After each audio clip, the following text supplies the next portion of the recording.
about my guest. Listen to this. We are going to embark on a profound journey today into the topic that resonates with each and every one of us, the intricate and deeply personal exploration of self worth. Our discussion today isn't just about understanding, but about settling into and embracing your inerrant value and significance. Joining me is Brenda Viola, an author, speaker, and communications coach, and she emphasizes self-worth in her body of work. So we're going to dive into the conversation that can transform the way you perceive and value yourself. That can start today. Brenda, welcome to Momnificent. I love being on Momnificent. I've been watching your work and I think the content you put out is so good. And I'm really honored to be here today. Well, I am so excited that you and I, our paths crossed after many, many years in a very unique way. This podcast pretty much brought us back together again. So, for those of you listening, Brenda Viola was an instrumental woman in my life who literally has helped shape and form who I believe is part of who I am and I show up to be today. And I, as a principal, owe a lot of who I am today because of the investment Brenda made personally into my life growing up as a teen. That says a lot and that touches my heart deeply, Karin. I knew Dr. Jakubowski when she was just a teenager, and it is serendipitous that our paths crossed at a time such as this. And I love speaking to your audience about this topic of self-worth because, oh my goodness, had I known what I know today back then, I may have been able to make a better impact and not be so striving to be someone because I would have already known that I was already someone. And I think a lot of us work really hard to prove something that doesn't need to be proven. We give and give and give. Often real givers in life are actually, if you peel back the curtain, they're struggling with their own self-worth. And they're trying to prove it by giving and giving, or never saying no, or entering into relationships that are less than and into situations that are toxic because they don't know their own values. So what a juicy topic. I know, I know. You've already taken us down the road already. I haven't even started my first question. But, I love it because I create these questions, and the longer I am interviewing, the better I get at being more candid. Because in the beginning, I was like, "Oh my gosh, what am I gonna say?" My brain, like, lost every thought in the moment.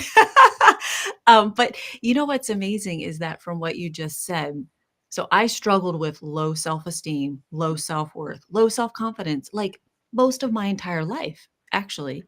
And that's what I did. I had to get someone else's validation of me just to feel better about myself. Oh, and then you know what else I did that really wasn't so great? More in high school, I would put other girls down because that was the only way I felt better about myself. Mm. I mean, it's such a It's a trap. it really is. It's sad. And so let's dive into my questions because I know you have just these beautiful nuggets of truths that is going to help a listener who's listening right now. So, what inspired your deep dive into this particular topic of self worth? What set you on the path to study and explore it? So I was a lifelong prover, proving that I can do this. I'm a fighter. I will make it happen. I was deeply bullied in my youth. Oh wow, I didn't know I that. remember vividly, and maybe a lot of people who struggle with their self-worth, it can come from peers, from bullying. It can come from, unfortunately, parents. The ones that are supposed to believe in you and build you up and be your biggest champion, sometimes they actually want to keep you in your place because it's threatening to them if you knew your own value and walked in your own power. And then there are teachers who can be wonderful. And a teacher changed my life, letting me know I was a good writer, and it set me on a path to be a communicator for the rest of my life. But on the flip side, a teacher who says, "Oh, you just don't comprehend things well, or you don't play well with others," we we attach to these identities and make them our own. And that's the fatal flaw, because it's an external source telling us who we are. And really, the great journey of life, and I think the seminal issue for every human being, is to discover who they are and to make a home within themselves. Mhm. But after years of getting into a bunch of different situations, Mhm. including a toxic church situation and a marriage that was soul crushing, Mhm. I finally got the guts to leave. But here's the interesting thing, Karin: wherever you go, you take yourself with you. Mhm. And as I was, yes, brave to forge a new life, I realized that I needed to look at my own foundation Mhm. and say, what is the thing that got me into a bad church, a bad marriage, jobs that were less than my gifting? Why was I settling for less in life? I actually ended up on a spiritual journey in Costa Rica and did plant medicine and had an experience where I realized that when I lost my dad at age 10, I disassociated from myself. Wow. And I became the little girl who never wanted to bother anyone or upset anyone, including my own mother. Mhm. So at age 10, when you're supposed to cry and be sad and lean on the adults in your life, I sucked it up Mhm. because I didn't want to be a burden. Right. I'm so grateful for that insight, because I didn't realize that I was worthy as a little girl to feel feelings. It Yeah. wasn't until I was in my 50s that I finally, after that experience, gave myself permission. And I said, I will never turn my back on myself again. And I will choose to love that little girl and every version of her in the ensuing years. You can go back and love yourself at all those different stages, and learning to finally accept me, imperfections and all. I always say I'm flawsome. I'm flawed. That's cute. I'm I flawed, but I'm awesome. I'm flawsome. So I embrace my flawsomeness now. And what I want to do is empower everybody, because perfection isn't the standard. And I was meeting people all over my career and all over my life. After I had my awakening, it seemed like every woman, particularly I met at every bar stool or every conference or every yoga class, was still struggling with their own value. Right? Yeah. And I thought, I want to dive into this. I want to, I know what happened for me, but then I want to know what's really behind this and study it so that I can help empower other people to be able to look in the mirror and say, I love you, to yourself. I know. I learned that from Louise Hay's book, Life Loves You. And the day I read that book and she said, "Stop and look in the mirror and say, 'I love you.'" It was really hard for me. It feels like a nun in a biker bar at first. You know, I it's like, couldn't believe that I couldn't even do that well. I was like, yeah. "What? This seems like the most simplest thing." And Mhm. yet anyway, you're Well, I want you to share. I love that you said Louise Hay, because she also said, and she wrote a book, You Can Heal Your Life, which I highly recommend. I know. And she says, you've been criticizing for yourself for years. Why don't you try approving of yourself and see what happens? And it's a revolutionary concept, because we are taught as little people not to be full of yourself. Yeah. Oh, don't be proud. We used to look at the L'Oreal commercials back in the day, because I'm worth it, and say, ooh, who does she think she is? Mhm. And you know what? She was onto something. She knew who she was, and she knew she was worth it. And it's not ego. to love yourself. Ego, as you said so beautifully, requires you to put someone else down in order to feel better about yourself. Yeah. Self-worth is treating yourself like a treasured friend.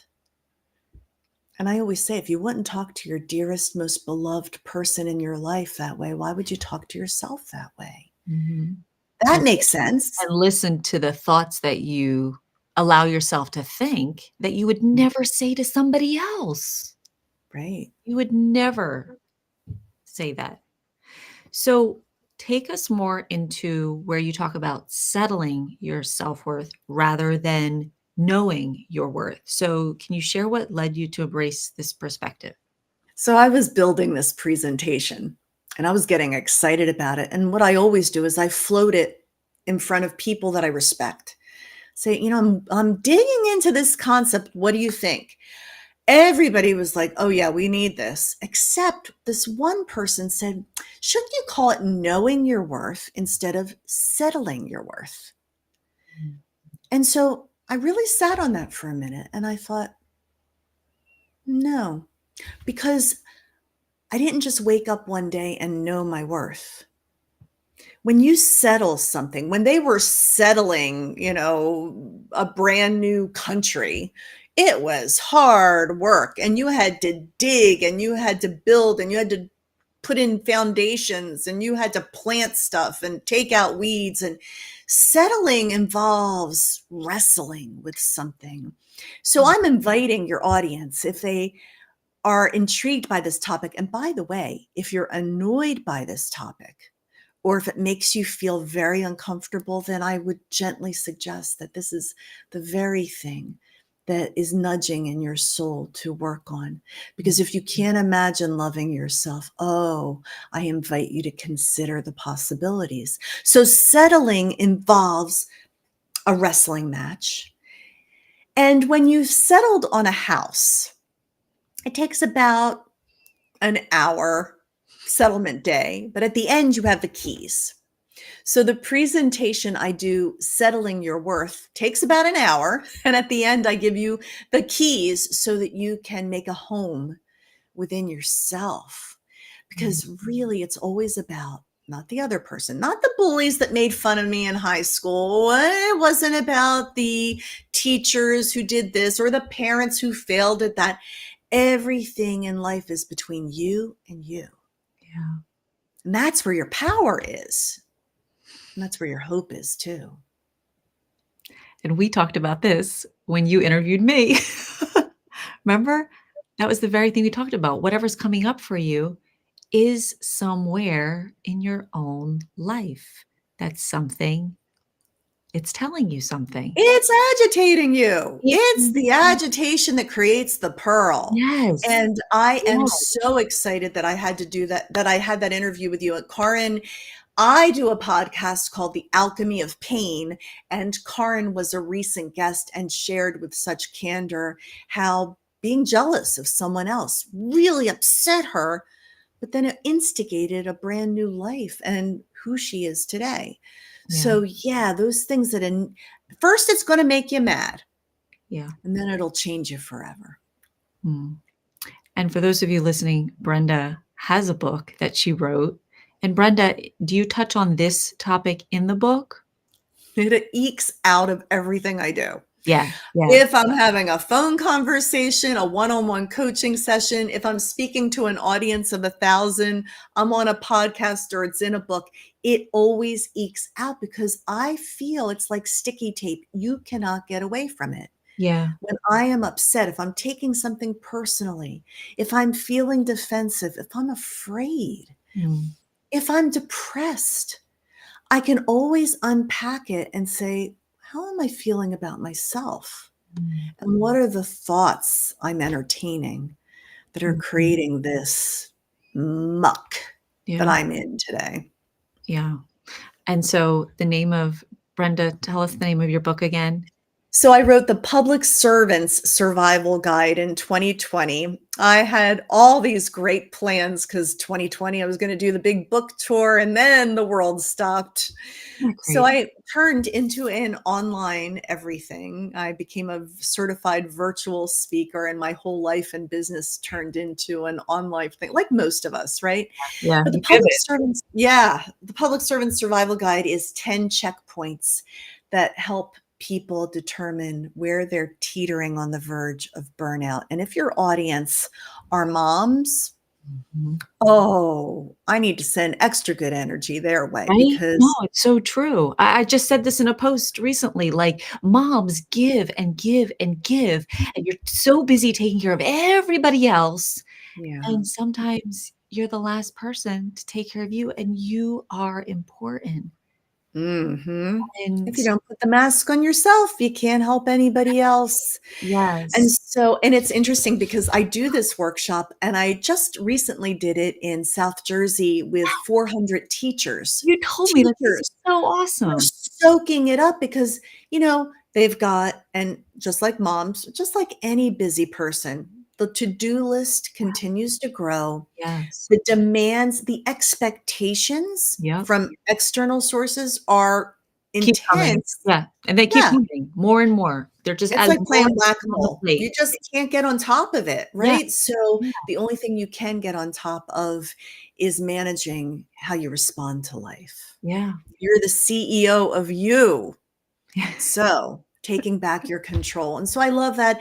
Yeah, you can get, the Public Servant Survival Guide on Amazon, and I also am offering an inspiration subscription where I teach a lot of my cornerstone classes at a very reasonable price because I wanna make it available to everybody. When I take a big stage, that's a different story, but for working folks who are just trying to and teachers especially, and moms trying to make ends meet, it's Yeah, very affordable.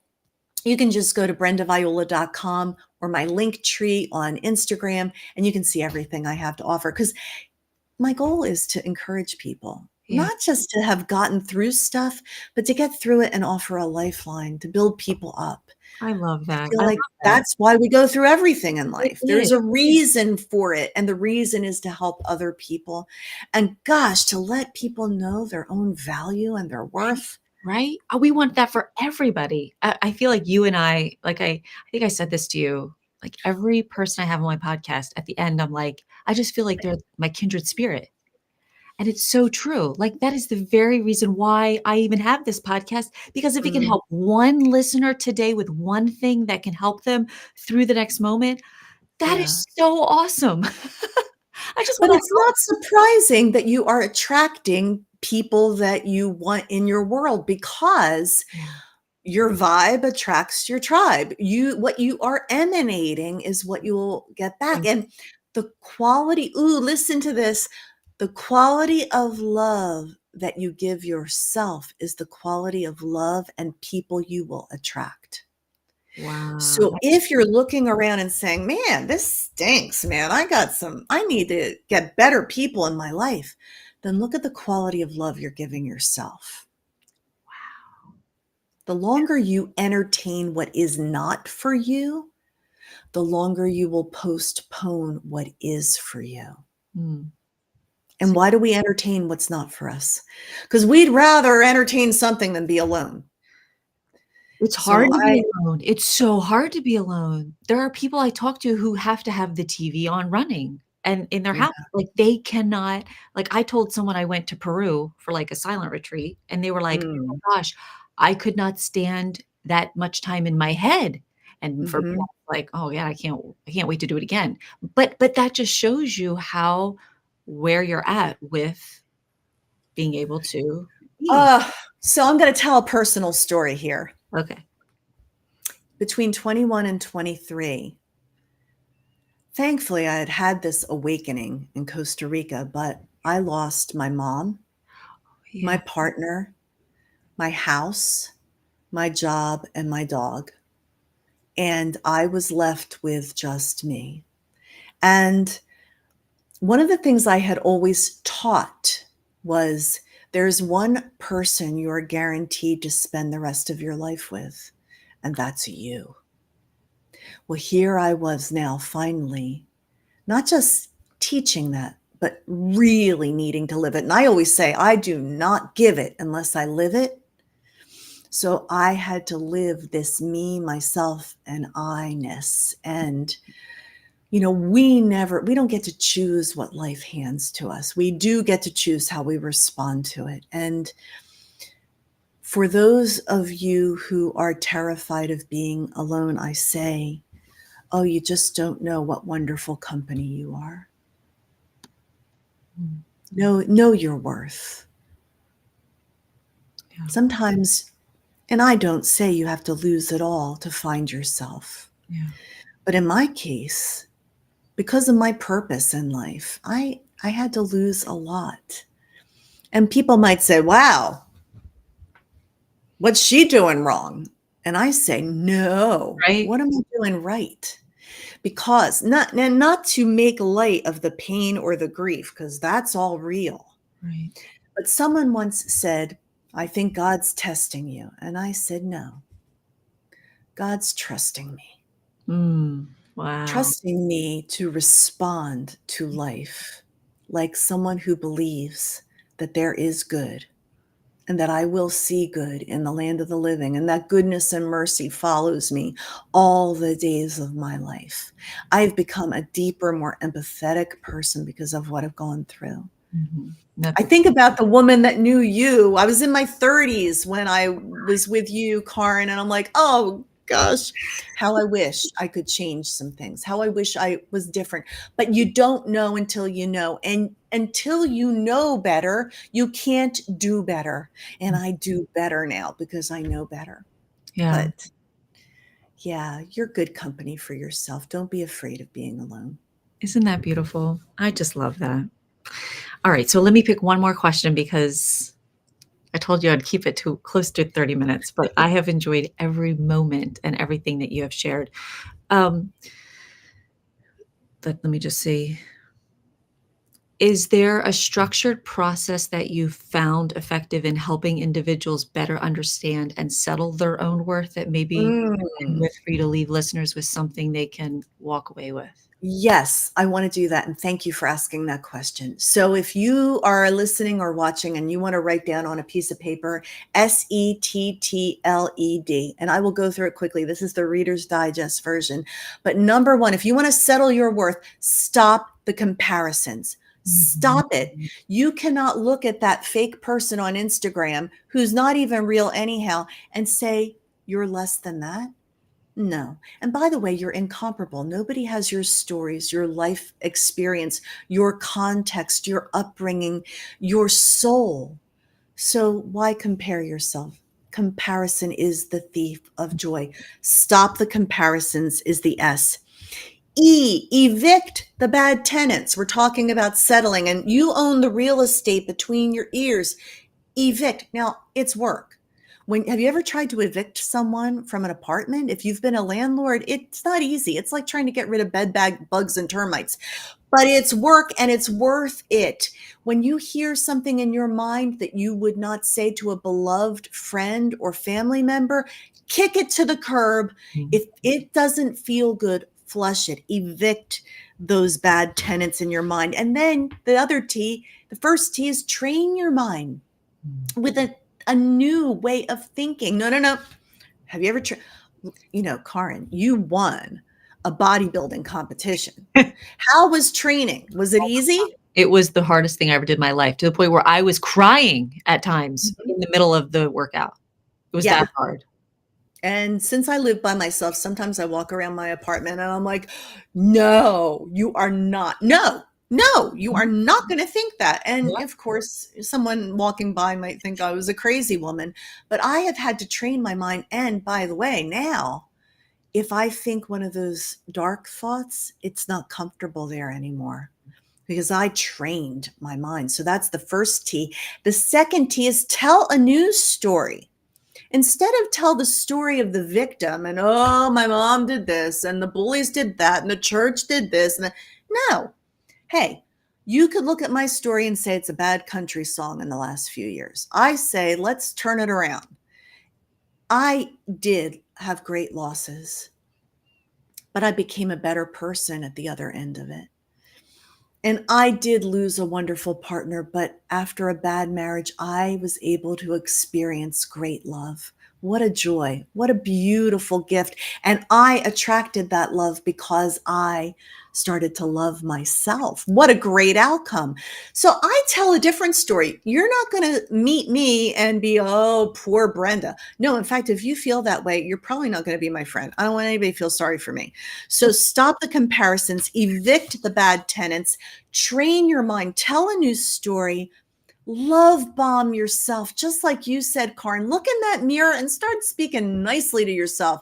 I love me. Yeah. Okay. Might be like the Fonz saying wrong at first, but then start Right. love bombing yourself and expecting love from people. The E, the great elixir for low self esteem and low self worth is exercise appreciation. Appreciate your life. You know, when I got a brand new car and I drove it off the lot, it depreciated by 17%. But think about it. If something can depreciate, it can appreciate, which means increase in value and worth. Appreciating what you have will attract more in your life. I don't care if it's as simple as, God, I love my morning coffee. There's always something to appreciate. And the more you appreciate in your life, the more you will have to appreciate. And Yes. then the final letter is D.